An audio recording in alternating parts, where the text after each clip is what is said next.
Punjabi radio USA ਦੇ ਸਾਰੇ ਹੀ ਮਾਣਯੋਗ ਸਰੋਤੇ ਤੇ ਫੇਸਬੁੱਕ ਤੇ ਲਾਈਵ ਜੁੜੇ ਹੋਏ ਸਾਡੇ ਵਿਊਅਰਸ ਨੂੰ ਪਿਆਰ ਭਰੀ ਨਿੱਘੀ ਸਤਿ ਸ਼੍ਰੀ ਅਕਾਲ। ਮੈਂ ਹਰਵਿੰਦਰ ਸਿੰਘ ਕੰਗ ਤੇ ਅੱਜ ਅਸੀਂ ਪਹੁੰਚੇ ਆ ਕੈਨੇਡਾ ਦੇ ਇੱਕ ਬਹੁਤ ਹੀ ਸੋਹਣੇ ਸ਼ਹਿਰ ਕੈਮਲੂਪਸ। ਜਿਹੜੇ ਤੇ ਪੁਰਾਣੇ ਪੰਜਾਬੀ ਆ ਉਹਨਾਂ ਨੂੰ ਤੇ ਸ਼ਹਿਰ ਦਾ ਨਾਂ ਪਤਾ ਹੀ ਹੋਊਗਾ ਕਿਉਂਕਿ ਸਾਡਾ ਬੜਾ ਪੁਰਾਣੇ ਸਮੇਂ ਤੋਂ ਸੰਬੰਧ ਆ।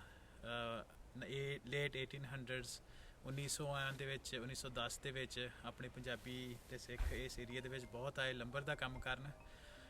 ਸੋ ਅੱਜ ਅਸੀਂ ਇੱਥੇ ਪਹੁੰਚੇ ਆ, ਤੁਹਾਨੂੰ ਸਾਰਿਆਂ ਨੂੰ ਇਸ ਏਰੀਏ ਦੇ ਆਪਾਂ ਦਰਸ਼ਨ ਕਰਾਵਾਂਗੇ ਆਉਣ ਵਾਲੇ ਕੁਝ ਦਿਨਾਂ ਦੇ ਵਿੱਚ, ਕੁਝ ਹੋਰ ਵੀਡੀਓਜ਼ ਦੇ ਨਾਲ। ਤੇ ਨਾਲ ਦੀ ਨਾਲ ਰਵਿੰਦਰ ਜੀ ਇਹ ਦੱਸ ਦਈਏ ਕਿ ਜਿਹੜਾ ਕੈਮਲੂਪਸ ਆ ਸ਼ਹਿਰ, ਇਹਨੂੰ ਨੇਟਿਵ ਭਾਸ਼ਾ ਦੇ ਵਿੱਚ ਜਦੋਂ ਪੰਜਾਬੀ ਇਕਵੀਵਲੈਂਟ ਕਹਿ ਲਓ ਤੇ ਇਹਨੂੰ ਦੁਆਬ ਦੇ ਇਕਵੀਵਲੈਂਟ ਕਹਿ ਸਕਦਾ, ਦੁਆਬਾ ਵੀ ਕਹਿ ਦਿੰਦੇ ਆ।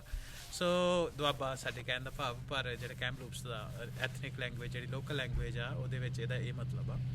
ਸੋ ਉਹਦਾ ਕਾਰਨ ਇਹ ਆ ਹਰਵਿੰਦਰ ਸਿੰਘ ਜੀ, ਜਿਵੇਂ ਤੁਸੀਂ ਦੇਖ ਸਕਦੇ ਹੋ ਕਿ ਸਾਹਮਣੇ ਦੂਰ ਤੁਸੀਂ ਜੇ ਵੀਡੀਓ ਕਰੋਗੇ ਤੇ ਦੋ ਜਿਹੜੀਆਂ ਨਹਿਰਾਂ ਵਾ ਉਹ ਇੱਕ ਜਗ੍ਹਾ ਦੇ ਉੱਤੇ ਮਿਲਦੀਆਂ ਤੇ ਇੱਥੋਂ ਪੂਰਾ ਵੈਲੀ ਦਾ ਜਿਹੜਾ ਵਿਊ ਆ ਸਾਨੂੰ ਦਿਖ ਰਿਹਾ।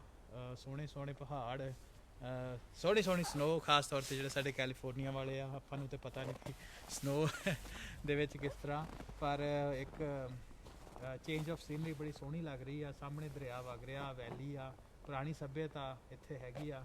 ਆਪਾਂ ਇਸ ਟਾਈਮ ਦੇ ਉੱਤੇ ਕੈਮਲੂਪਸ ਦੇ ਵਿੱਚ ਤੇ ਅੱਪਰ ਸਹਾਲੀ ਏਰੀਆ ਦੇ ਵਿੱਚ ਉੱਥੋਂ ਇਹ ਗੱਲਬਾਤ ਕਰ ਰਹੇ ਹਾਂ। ਤੇ ਸਰੋਤਿਓ ਤੇ ਵਿਊਅਰਸ, ਆਉਣ ਵਾਲੇ ਟਾਈਮ ਦੇ ਵਿੱਚ ਅਸੀਂ ਕੀ ਕਰਨਾ ਕਿ ਅਸੀਂ ਜਿਹੜੇ ਇੱਥੋਂ ਦੇ ਵੱਖ-ਵੱਖ ਆਸਪੈਕਟ ਆ ਸ਼ਹਿਰ ਦੇ, ਉਹ ਤੁਹਾਡੇ ਨਾਲ ਸਾਂਝੇ ਕਰਦੇ ਰਵਾਂਗੇ। ਕਿਵੇਂ ਆਪਣੀ ਕਮਿਊਨਿਟੀ ਦੇ ਲੋਕ ਇੱਥੇ ਆਏ ਉਹਦੇ ਬਾਰੇ ਵੀ ਗੱਲਬਾਤ ਕਰਾਂਗੇ। ਮੌਕਾ ਲੱਗਿਆ ਤੇ ਲੋਕਲ ਗੁਰਦੁਆਰਾ ਸਾਹਿਬ ਵਿੱਚ ਵੀ ਜਾਵਾਂਗੇ। ਸੋ ਜੁੜੇ ਰਹੋ ਪੰਜਾਬੀ ਰੇਡੀਓ ਯੂਐਸਏ ਦੇ ਨਾਲ। ਅਸੀਂ ਕੈਮਲੂਪਸ, ਬ੍ਰਿਟਿਸ਼ ਕੋਲੰਬੀਆ, ਕੈਨੇਡਾ ਤੋਂ। ਸਾਰਿਆਂ ਨੂੰ ਪਿਆਰ ਭਰੀ ਸਤਿ ਸ਼੍ਰੀ ਅਕਾਲ।